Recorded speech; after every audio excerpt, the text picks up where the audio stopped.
Assalamualaikum guys, selamat datang ke SRTV.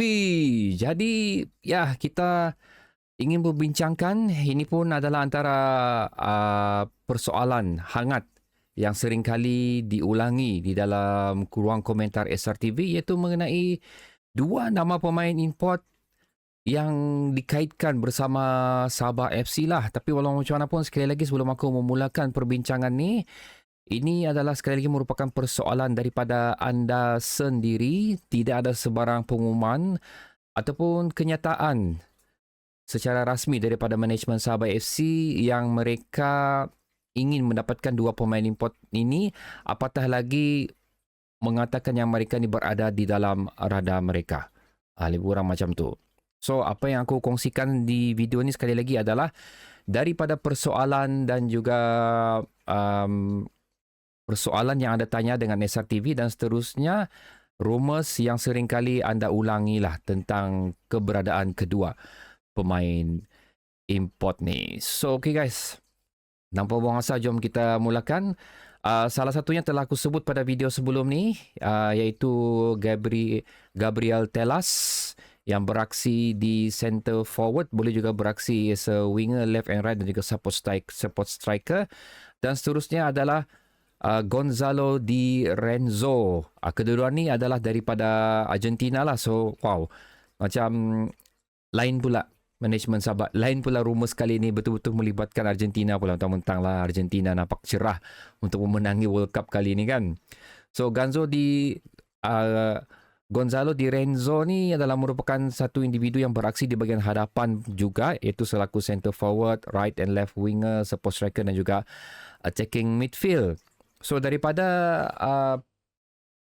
rumours yang dikatakan oleh anda ni, ianya lebih bertumpu kepada pemain center forward, dan kedua-dua pemain ni juga boleh beraksi di center forward. Kalau dari segi umur pula, Di Renzo adalah 30 dan manakala Telas adalah 33 tahun. Jika dibandingkan dengan Telas masih lagi bersama klub beliau, iaitu aku tak tahu macam mana mau sebut ni, tapi CAE lah. Dan manakala Gonzalo Di Renzo pula adalah status beliau adalah without club. So kalau dari segi kontrak, aku boleh katakan Gonzalo Di Renzo ni lebih meyakinkan lah status beliau untuk beraksi di saingan bola sepak tempatan kita berdasarkan dia punya status without club lah. Manakala Telas ni, kalau aku tengok di sini, kontrak expiry dia adalah pada bulan 12 juga, tahun ni 2026. So itu adalah benda yang perlu kita perhatikan juga sebenarnya. Ianya untuk si Telas ni, ianya boleh berlaku sekiranya ada gentle agreement yang dilakukan di antara beliau dan juga klub beliau untuk menamatkan kontrak beliau serta-merta agar beliau menjadi free agent lah.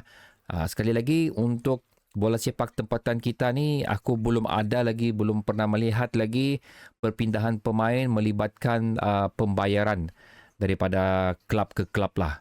So dari why pemerhatian aku, kalau betul lah di antara kedua pemain ni, Gonzalo Di Renzo bagi aku lebih meyakinkan untuk beraksi di bola sepak tempatan kita ni. Dan kalau dari segi jumlah pengumpulan gol pun, Telas daripada 114 perlawanan 32 gol. Ini dia apabila dia beraksi di center forward manakala Di Renzo 66 perlawanan 21 gol 5 assist. Okey, aku belum sertakan assist Telas, satu kali lagi 114 perlawanan 3 assist sahaja. So kalaulah benda ni terjadi, aku lebih berat melihat untuk mengambil pemain Di Renzo ni lah daripada Telas, kerana again start yang telah aku berikan kepada anda tadi. Kedua adalah kerana dia without club. Ketiga, dia lebih muda 3 tahun lah si Di Renzo ni jika dibandingkan dengan Telas 33 tahun. Itu penceritaannya sekiranya Sabah FC ingin mengambil kedua-dua pemain ni, antara satu pemain ni. Tapi kalau ingin mengambil di antara kedua-dua pemain ni, bagi aku macam ianya surplus requirement lah untuk Sabah FC di bahagian hadapan especially. Pasal aku tahu kedua-dua pemain ni seperti aku katakan tadi boleh beraksi di bahagian left wing, right wing, centre forward, attacking midfield, support striker.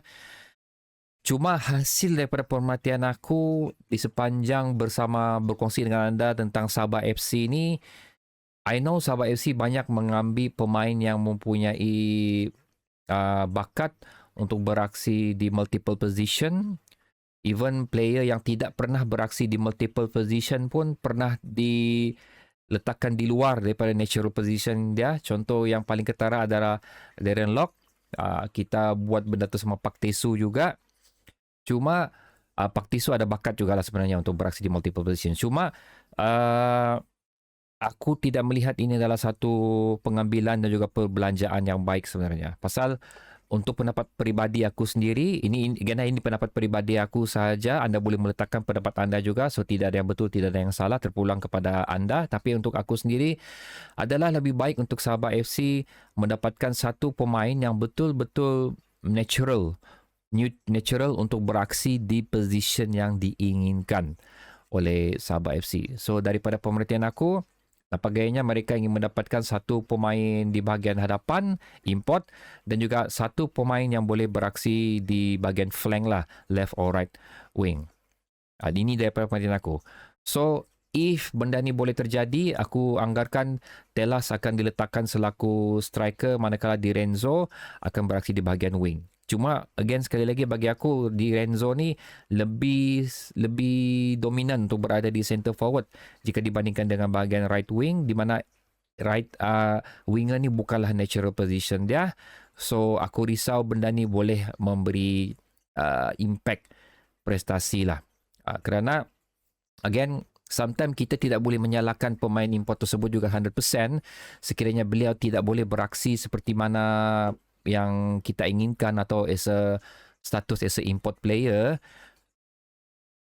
kalau dia tidak digunakan di position yang neutral atau sepatutnya dia biasa mainkan. Kita tidak boleh bilang orang ambil muat macam itu, tangkap muat, tak boleh macam tu. Kita memerlukan pemain yang betul-betul naturally bermain di position yang kita inginkan. So basically kalau kamu tanya aku adakah aku setuju dengan pengambilan ini, aku setuju sekiranya di antara kedua pemain ini diambil saja untuk beraksi di bahagian center forward. Itu saja. Okay, seperti aku katakan, Telas dan juga Di Renzo ni boleh beraksi di bahagian wing, tapi aku tidak mahu mereka berada di position tersebut kerana aku risau ianya boleh memberi impact kepada pemain tersebut kerana sekali lagi bukan beraksi di natural position dia. Tapi who knows lah, okay, who knows lah. Pasal bola sepak ni unik juga sebenarnya. Mungkin dia merasakan dia apabila dia beraksi di bahagian bukan natural position dia di Liga Bola Sepak Tempatan ni, challenge dia tidak sehebat seperti mana di Liga terdahulu beliau, membuatkan mereka senang untuk beraksi di position tersebut. Ianya boleh terjadi juga. Tapi again, aku tidak mau gamble, aku tidak mau ambil dulu nanti kita tengok macam mana. Aku tidak mau macam tu. Pasal aku sekali lagi mau pemain yang betul-betul naturally boleh beraksi di position tersebut, bukan bukan di rotation secara paksa untuk berada di position tersebut. So ini pendapat aku sajalah. So itu adalah perkongsian terkini guys mengenai dua rumours yang bukan dikatakan oleh manajemen Sabah FC, bukan statement yang dikeluarkan oleh manajemen Sabah FC, tapi ini adalah benda yang dikeluarkan oleh anda sendiri. Jadi kita berbincanglah mengenai status, bukan status lah, kita berbincang mengenai potensi pemain ini untuk berada di Sabah FC dan adakah mereka berdua ni sesuai untuk bersama kita bagi saingan bola sepak yang akan datang. Okey, letakkan pendapat anda di ruang komentar di bawah mengenai dua individu ni. Adakah anda bersetuju dengan hujah-hujah yang aku berikan sebentar tadi? Letakkannya di ruang komentar di bawah. Bertemu lagi di video seterusnya guys. Assalamualaikum.